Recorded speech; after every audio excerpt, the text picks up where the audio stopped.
আসসালামু আলাইকুম সুপ্রিয় শিক্ষার্থীবৃন্দ, আমরা এ পর্যায়ে তোমাদের সাথে আছি বতরাশি পরিমাপ যশোরপুর 2023। এখানে উদ্যোগটা আমরা একটু পড়ি। স্লাইড ক্যালিপারের সাহায্যে একটি গণকের এক বাহুর দৈর্ঘ্য পরিমাপে প্রধান স্কেল পাঠ হলো 2.5 সেন্টিমিটার। স্লাইড ক্যালিপারের সাহায্যে একটি গণকের এক বাহুর দৈর্ঘ্য পরিমাপে প্রধান স্কেল পাঠ 2.5 সেন্টিমিটার। আচ্ছা, পানের সম্পদ হলো 15 পাওয়া গেল, যেখানে বার্নিয়ার দ্রবকের মান 0.05 মিলিমিটার। এই হলো তথ্যগুলো, বার্নিয়ার দ্রবক, তারপরে বার্নিয়ার সম্পাদন আর প্রধান স্কেল পাঠ, তাই না? এখন বার্নিয়ার স্কেলের কত ভাগ প্রধান স্কেলের কত ভাগের সমান তা নির্ণয় করতে হবে। তো আমাদের বার্নিয়ার দ্রবক কিন্তু এখানে দেওয়া আছে। তো বার্নিয়ার দ্রবক সমান আমরা কি জানি? আমরা জানি বার্নিয়ার দ্রবক সমান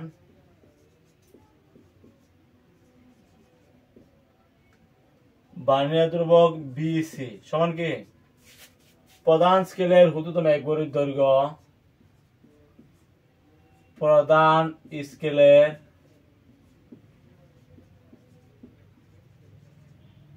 ঊর্ধ্বতম এক গড়ের দৈর্ঘ্য ডিভাইডেড বাই বার্নিয়ার স্কেলের ভাগ সংখ্যা, মানে বার্নিয়ার স্কেলের ভাগ সংখ্যা। এখন বার্নিয়ার দ্রবক হলো এখানে আমাদের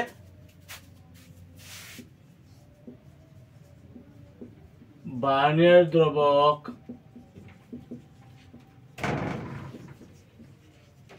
বিসি 0.05 মিলিমিটার, তাই না? তাহলে বার্নিয়ার দ্রবক আমরা এখানে বসাই 0.05 মিলিমিটার। প্রধান স্কেলের ঊর্ধ্বতম এক গড়ের দৈর্ঘ্য আমরা জানি 1 মিলিমিটার, তাই না? প্রধান স্কেলের ঊর্ধ্বতম এক গড়ের দৈর্ঘ্য 1 মিলিমিটার। বার্নিয়ার ভাগ সংখ্যা,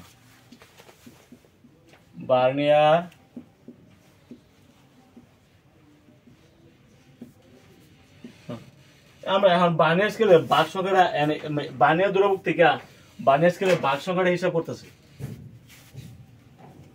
তাহলে আমরা বলে বার্নিয়ার ভাগ সংখ্যা সমান বার্নিয়ার ভাগ সংখ্যা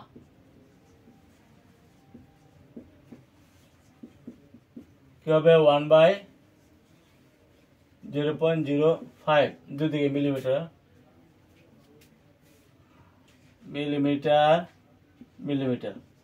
উপরে মিলিমিটার নিচে মিলিমিটার বাদ, এবং এটা যদি আমরা ভাগ করি 1/0.05 আমরা পাবো 20। বার্নিয়ার স্কেলের ভাগ সংখ্যা হলো 20। ঠিক আছে সুপ্রিয় শিক্ষার্থী, আমরা কিন্তু বার্নিয়ার স্কেলের ভাগ সংখ্যা আমরা পাই গেছি। এখন প্রধান স্কেলের ভাগ সংখ্যা এর হিসাব করতে হবে। প্রধান স্কেলের কত ভাগের সমান হবে বার্নিয়ার স্কেলের কত ভাগ, তবে বার্নিয়ার স্কেলের ভাগ সংখ্যা হলো 20, তাই না? এখন আবার আমরা জানি এই যে বার্নিয়ার দ্রবক, এটা কিন্তু প্রধান স্কেলের ঊর্ধ্বতম এক গড়ের দৈর্ঘ্য মাইনাস বার্নিয়ার স্কেলের ঊর্ধ্বতম এক গড়ের দৈর্ঘ্য, এটা কিন্তু আসলে বার্নিয়ার দ্রবক আমরা বলতে পারি। আবার বার্নিয়ার দ্রবক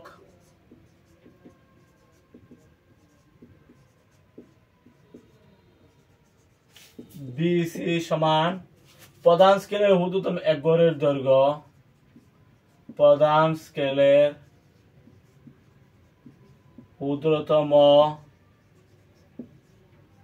এক গড়ের দৈর্ঘ্য মাইনাস বার্নিয়ার স্কেলের ঊর্ধ্বতম এক গড়ের দৈর্ঘ্য। বার্নিয়ার স্কেলের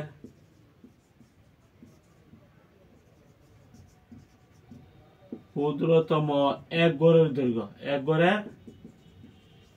এটা কিন্তু আমরা জানি। প্রধান স্কেলের ঊর্ধ্বতম এক গড়ের দৈর্ঘ্য থেকে বার্নিয়ার স্কেলের ঊর্ধ্বতম এক গড়ের দৈর্ঘ্য বাদ দিলে বার্নিয়ার দ্রবক কিন্তু পাওয়া যায়। তাহলে বার্নিয়ার দ্রবকের মান কত দেওয়া আছে 0.05 মিলিমিটার। প্রধান স্কেলের ঊর্ধ্বতম এক গড়ের দৈর্ঘ্য কত 1 মিলিমিটার, তাই না? মাইনাস বার্নিয়ার স্কেলের ঊর্ধ্বতম এক গড়ের দৈর্ঘ্য, বার্নিয়ার স্কেলের ক্ষুদ্রতম এক গড়ের দৈর্ঘ্য, ক্ষুদ্রতম এক গড়ের দৈর্ঘ্য। আমরা যদি বিয়োগ করি 0.05 মিলিমিটার মাইনাস 1 মিলিমিটার,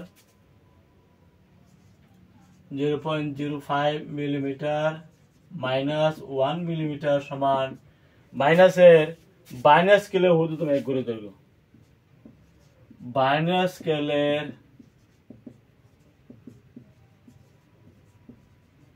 ক্ষুদ্রতম এক গড়ের দৈর্ঘ্য। তাহলে 0.05 থেকে যদি এক বাদ দিতে আমরা পাবো মাইনাসের যেহেতু এক বড় 0.95 মিলিমিটার মাইনাসের বার্নিয়ার স্কেলের ক্ষুদ্রতম এক গড়ের দৈর্ঘ্য, বার্নিয়ার স্কেলের ক্ষুদ্রতম এক গড়ের দৈর্ঘ্য। দুই থেকে মাইনাস বাদ, বার্নিয়ার স্কেলের ক্ষুদ্রতম এক গড়ের দৈর্ঘ্য আমরা পাইছি 0.95 মিলিমিটার। সুতরাং বার্নিয়ার স্কেলের ক্ষুদ্রতম এক গড়ের দৈর্ঘ্য, ক্ষুদ্রতম এক গড়ের দৈর্ঘ্য কত? 0.95 মিলিমিটার। বার্নিয়ার স্কেলের ভাগ সংখ্যা আছে কটা? 20টা। কেউ 20টা না, 20টা। বার্নিয়ার স্কেলের 20 ক্ষুদ্রতম গড়ের দৈর্ঘ্য কত হইব? 20 এত মিলিমিটার, তাই না? সুতরাং বার্নিয়ার স্কেলের 20 ক্ষুদ্রতম গড়ের এক গড়ে 20 ক্ষুদ্রতম এক গড়ের দৈর্ঘ্য কত হইব? তো 0.95 ইন্টু 20 মিলিমিটার, তার মানে দুটো গুণ করলে হবে 19 মিলিমিটার। এই যে 19 মিলিমিটার, এটা কিন্তু আসলে প্রধান স্কেলের 19 ক্ষুদ্রতম গড়ের সমান। এই যে 19 মিলিমিটার, কিন্তু 19 মিলিমিটার সমান প্রধান স্কেলের 19 ক্ষুদ্রতম গড়ের দৈর্ঘ্য, ক্ষুদ্রতম এক গড়ের দৈর্ঘ্য, তাই না? তাহলে প্রধান স্কেলের ক্ষুদ্রতম 19 গড়ের দৈর্ঘ্য হইল 19 মিলিমিটার, বার্নিয়ার স্কেলের 20 ক্ষুদ্রতম গড়ের দৈর্ঘ্য হইল 19 মিলিমিটার। তো বোঝা গেল প্রধান স্কেলের ক্ষুদ্রতম 19 গড়, বার্নিয়ার স্কেলের ক্ষুদ্রতম 20 গড় সমান। তার মানে প্রধান স্কেলের 19 ভাগ, বার্নিয়ার স্কেলের 20 ভাগ, তাই না? সুতরাং প্রধান স্কেলের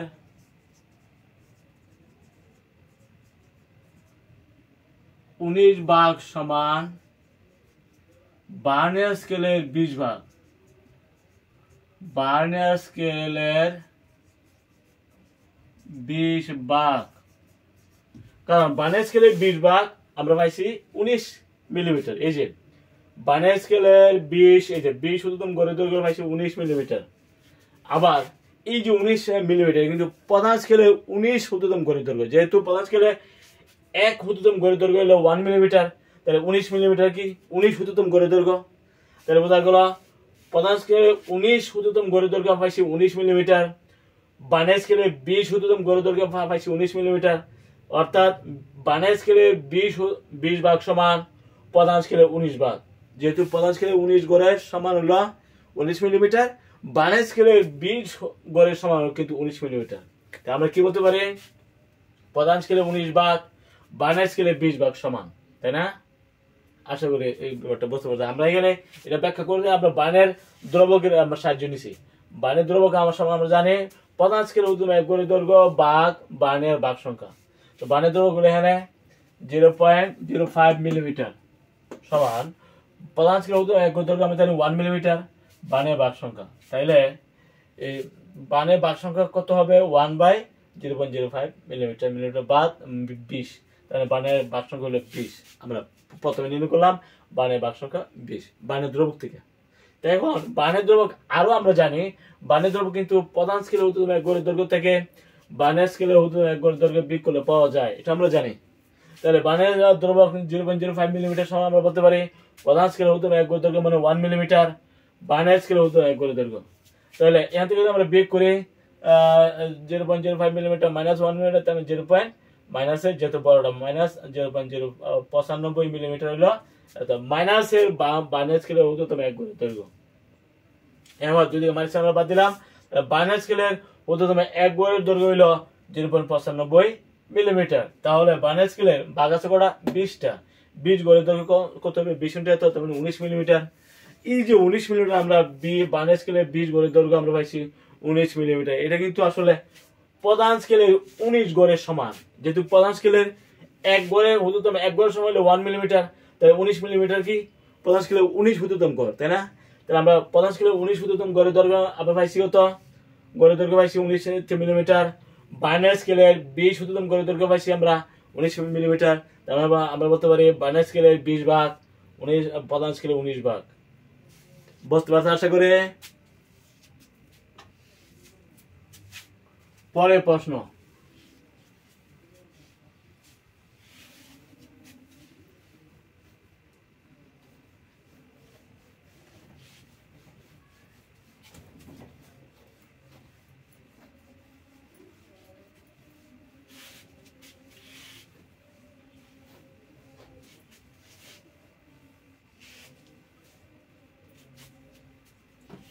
বার্নের সমপাত হলো 15, তাই না?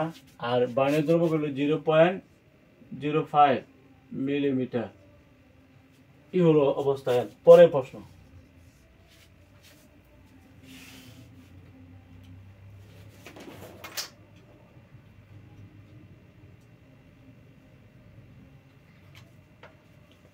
দৈর্ঘ্য পরিমাপে আপেক্ষিক ত্রুটি 3% হলে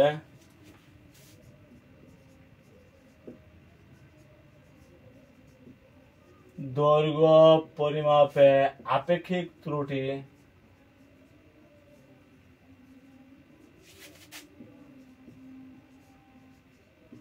3% হলে সমগ্র পৃষ্ঠের ক্ষেত্রফলের আপেক্ষিক ত্রুটি সমগ্র পৃষ্ঠের ক্ষেত্রফলের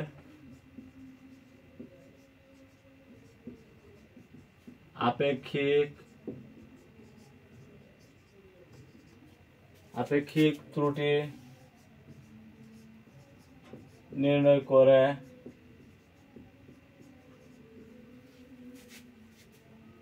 এর গ্রহণযোগ্যতা ব্যাখ্যা করো। গ্রহণযোগ্যতা ব্যাখ্যা করো।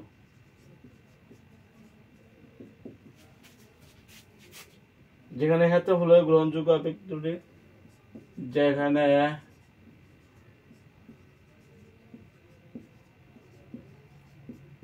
ক্ষেত্রফলের গ্রহণযোগ্য আপেক্ষিক ত্রুটি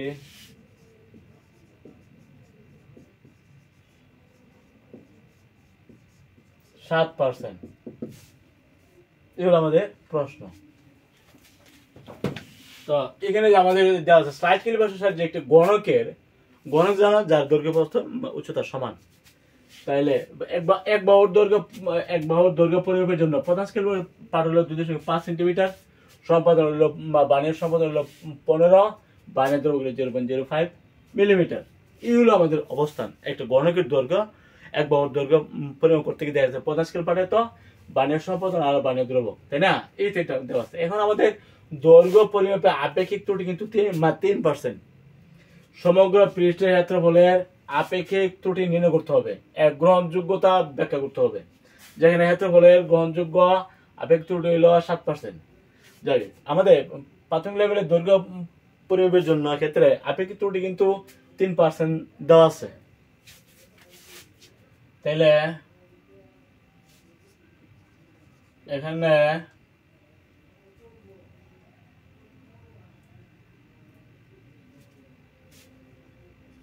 গণকের দৈর্ঘ্য এল সমান আমরা কি জানি M plus B into BC. এখানে বি বার্নিয়ার ভার্নিয়ার সমপাতন বি এলো 15, এই যে 15। প্রধান স্কেল পার্ট কত?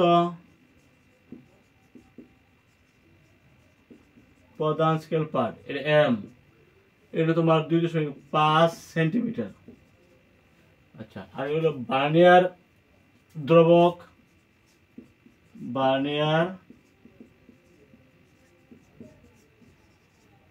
BC 0.05 millimetre. এটা আমরা সেন্টিমিটার করি যেহেতু সেন্টিমিটার আছে, সুতরাং 0.005 সেন্টিমিটার, 10 মিলিমিটার 1 সেন্টিমিটার। যাই একজাত করতে হবে, এখানে মিলিমিটার এখানে সেন্টিমিটার চলবে না। তো আমরা প্রধান স্কেল পার পেলাম, ভার্নিয়ার দ্রবক পেলাম, ভার্নিয়ার সমপাতন। এখন এই যে গণকের দৈর্ঘ্যটা আমরা হিসাব করতে পারি। প্রকৃত দৈর্ঘ্যটা কত?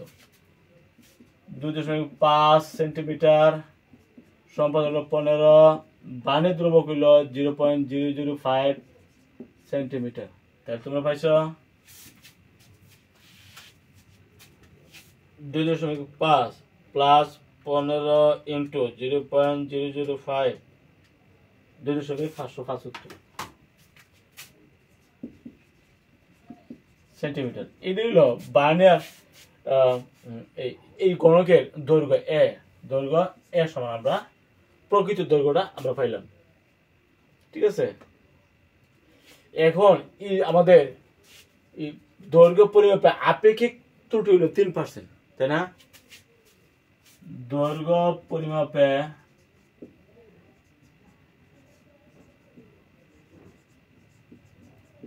আপেক্ষিক ত্রুটি, আপেক্ষিক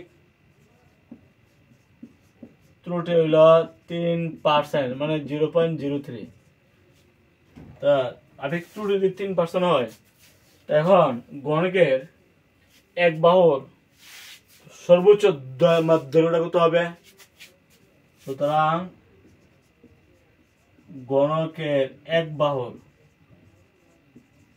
সর্বোচ্চ দৈর্ঘ্য, সর্বোচ্চ ম্যাক্সিমাম দৈর্ঘ্য, সর্বোচ্চ দৈর্ঘ্য কত হবে? এ সমান 2.575 প্লাস 2.575 ইন্টু 3%, 0.03 সেন্টিমিটার। যেহেতু আপেক্ষিক ত্রুটি দেওয়া আছে, আপেক্ষিক ত্রুটি সহ ম্যাক্সিমাম দৈর্ঘ্যটা কত হবে? আগে ছিল 2.575, আর এখন হলো ত্রুটি 3%। টোটাল হলো সর্বোচ্চ, এখন গণকের সর্বোচ্চ ম্যাক্সিমাম দৈর্ঘ্যটা কত হয় আমরা এখন হিসাব করছি। প্লাস 2.575 ইন্টু 0.03,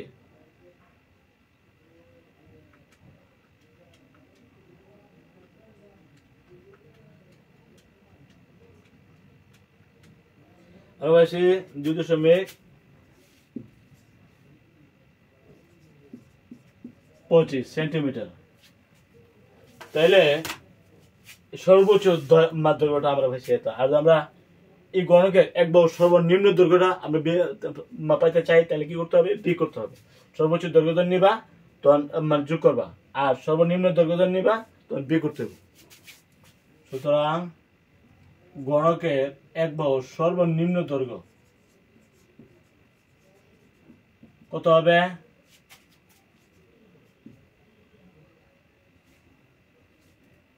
এটা হলো ম্যাক্সিমাম, আর এটা হলো মিনিমাম দৈর্ঘ্য। 2.575 মাইনাস 575 ইন্টু 0.03 সেন্টিমিটার। আমরা সর্বনিম্ন কিছু বলতেছি, মাইনাস 2.575 ইন্টু 0.03, 2.49 সেন্টিমিটার হলো আমাদের সর্বনিম্ন যে দৈর্ঘ্যটা, মিনিমাম দৈর্ঘ্যটা আমরা এসে বলি। মিনিমাম ক্ষেত্রে বিয়োগ করবা, আর যখন ম্যাক্সিমাম নিবা বা সর্বোচ্চ নিবা তখন কিন্তু যোগ করবা। এখন আমাদের আপেক্ষিক ত্রুটি হিসাবে সর্বনিম্নটা আমরা প্রয়োজন লাগে না, আমরা একটু হিসাব করলাম, সর্বোচ্চ দিয়ে আমরা হিসাব করবো। এখন সর্বোচ্চ আমরা দৈর্ঘ্য পাইছি কত এত সেন্টিমিটার। প্রকৃত গণকের দৈর্ঘ্য হলো 2.575 সেন্টিমিটার, তাই না? আবার যখন আপেক্ষিক ত্রুটি 3% সহকারে আমরা ধরছি তখন সর্বোচ্চ দৈর্ঘ্য হলো 2 এত সেন্টিমিটার। এখন আয়তনে তোমাকে বলছে দৈর্ঘ্য পরিমাপে আপেক্ষিক ত্রুটি এত হলে সমগ্র পৃষ্ঠের ক্ষেত্রফল, সমগ্র পৃষ্ঠের ক্ষেত্রফলে মানে ত্রুটি নির্ণয় করতে হবে। সমগ্র পৃষ্ঠের ক্ষেত্রফল কি 6a², গণক 6a²। আমরা যখন তার মানে গণকের প্রকৃত দৈর্ঘ্য 2.575 সেন্টিমিটার ছিল তখন তার সমগ্র পৃষ্ঠের ক্ষেত্রফল কত হিসাব করব। আবার যখন মানে গণকের সর্বোচ্চ দৈর্ঘ্য আমরা নিছি তখন তার সমগ্র পৃষ্ঠের ক্ষেত্রফল কত আমরা হিসাব করব। বিয়োগ করে ত্রুটি নির্ণয় করবো, আবেগ ত্রুটি হিসাব করবো। ঠিক আছে? আমরা প্রাথমিক লেভেলে তার দৈর্ঘ্য আমরা পাইছিলাম 2.575 সেন্টিমিটার। সেই অবস্থায় তার এই সমগ্র পৃষ্ঠের ক্ষেত্রফল কত?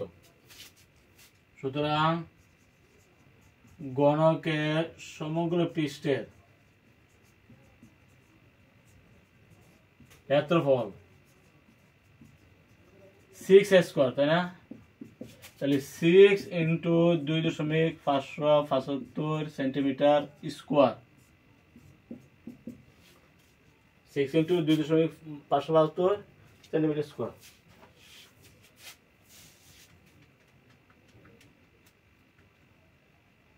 (39.78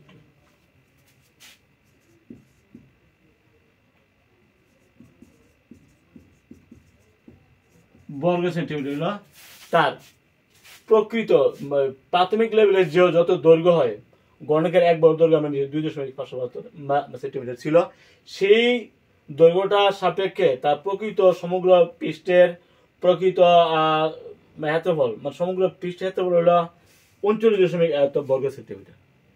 ঠিক আছে? এখন যে আপেক্ষিক ত্রুটি বের করার জন্য আমাদের যেটা প্রয়োজন যে ম্যাক্সিমাম বা সর্বোচ্চ যে দৈর্ঘ্যটা আমরা গণকের এক বর্গ দৈর্ঘ্য আমরা পাইছিলাম 2.1, এটা যদি আমরা ধরি সেক্ষেত্রে সর্বোচ্চ ক্ষেত্রফল সমগ্র পৃষ্ঠের ক্ষেত্রফল কত আসে এটা হিসাব করব। সুতরাং গণকের সমগ্র পৃষ্ঠের সর্বোচ্চ ক্ষেত্রফল কত হবে? 6a², 6 into 2.65 centimetre square. ঠিক আছে? 6 ইন্টু 2.65 স্কোয়ার আমরা পাইছি 42.20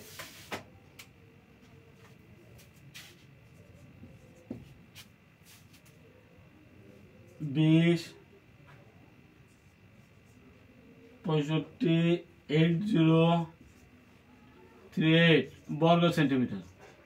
সর্বোচ্চ ক্ষেত্রফল আমরা হিসাব করলাম। প্রকৃত যে গণকের যে এক বাহু দৈর্ঘ্য দেওয়া ছিল সেই দৈর্ঘ্য পরিমাপ করে এক বাহু দৈর্ঘ্য পরিমাপ করে সেই এক বাহু থেকে আমরা গণকের সমগ্র পৃষ্ঠের ক্ষেত্রফল আমরা পেয়েছি 39.1 বর্গ সেন্টিমিটার। আবার এই যে ত্রুটি ছিল, ত্রুটি থেকে আমরা 3% ত্রুটি থেকে ম্যাক্সিমাম বা সর্বোচ্চ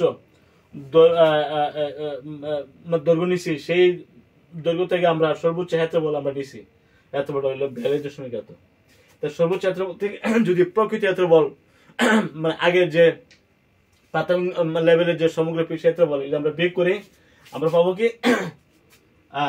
সর্বোচ্চ ত্রুটি, সর্বোচ্চ ক্ষেত্রফলে সমগ্র পৃষ্ঠের ক্ষেত্রফলে গণকের সমগ্র পৃষ্ঠের ক্ষেত্রফলে সর্বোচ্চ ত্রুটি হলে আমরা নিব। সুতরাং গণকের ক্ষেত্রফলে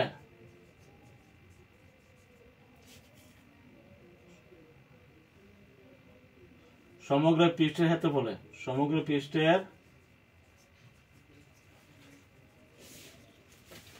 ক্ষেত্রফলে সর্বোচ্চ ত্রুটি ম্যাক্সিমাম ত্রুটি আমরা বিয়োগ করে নিব। 42.20 মাইনাস আগেটা হলো 39.78 বিয়োগ করতেছে, বিয়োগ করো মাইনাস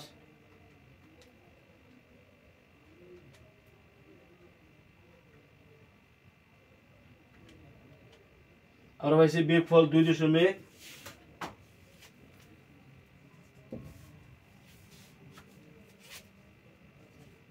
ত্রুটিটা আমরা হিসাব করছি 2.42 28 30 375 বর্গ সেন্টিমিটার হলো ত্রুটি। এখন ত্রুটিটা আমরা পাইছি, এই ত্রুটি থেকে আপেক্ষিক ত্রুটি হিসাব করবে। আপেক্ষিক ত্রুটি আপনি হিসাব করতে চাই, এটা 100 দিয়ে গুণ, প্রকৃত যে ক্ষেত্রফল এটা হলো 39, এটা দিয়ে ভাগ, তাই না?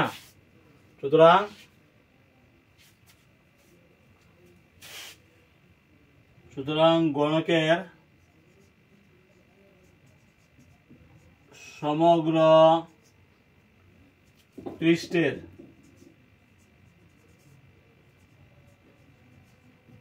ক্ষেত্রফলে আপেক্ষিক ত্রুটি, ক্ষেত্রফলে আপেক্ষিক কত হবে? 2 দশমিক আপেক্ষিক আপেক্ষিক ত্রুটিটা আমরা মানে এখানে হিসাব করে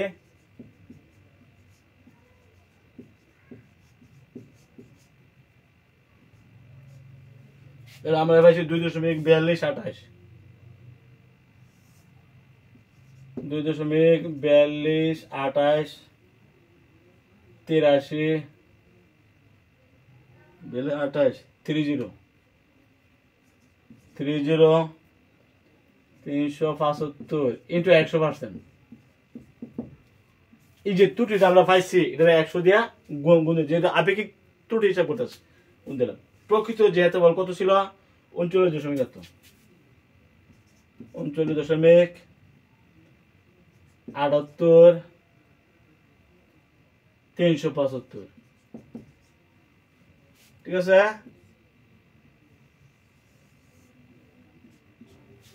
এখানে লাইনে জায়গা নাই, এই জন্য আমরা এখানে রেখেছি, এনে হিসাব করতেছি। তোমরা লক্ষ্য করো, আমরা এটা 100 দিয়ে গুণ দিব, ভাগ 39.78 375, আমরা পাইছি 6.09%। এই যে 6.09%, এটা আমরা এই গণকের সমগ্র পৃষ্ঠের ক্ষেত্রে বলে আপেক্ষিক ত্রুটি কিন্তু আমরা এনে হিসাব করলাম, পাইছি কত? 6.09%।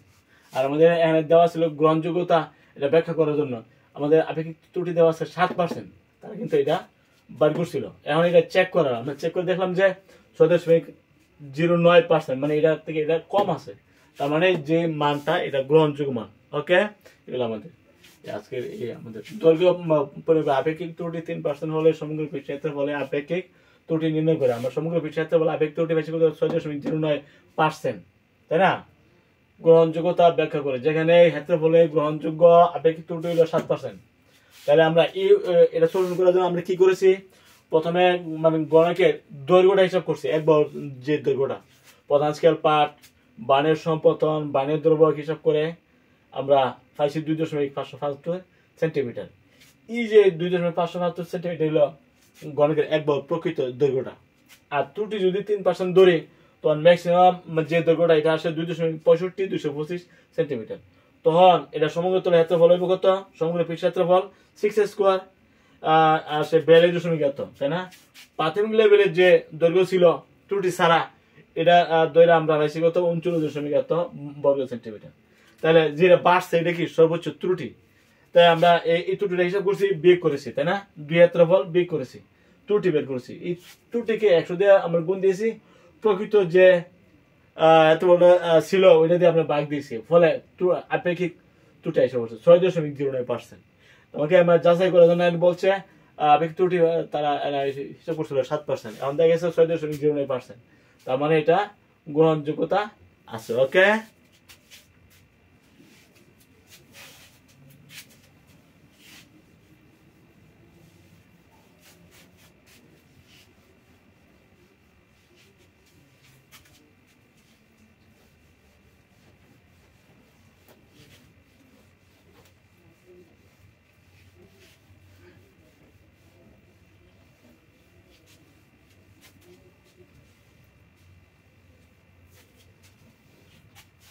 পরের প্রশ্ন, পরিমাপ কাকে বলে?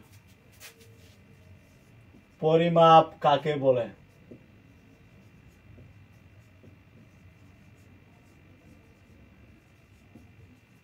কোনো কিছুর যে পরিমাণ যে আমরা নির্ধারণ করি, যেমন 10 কেজি, এটা একটা পরিমাণ। এইটা হইলো তোমার মানে কোনো কিছু পরিমাণ নির্ণয় করা, এটাই বা পরিমাপ। কোনো কিছু পরিমাণ নির্ণয় করাকে পরিমাপ বলে। কাজ দেখাও যে কাজ একটি লব্ধ রাশি। দেখাও যে কাজ একটি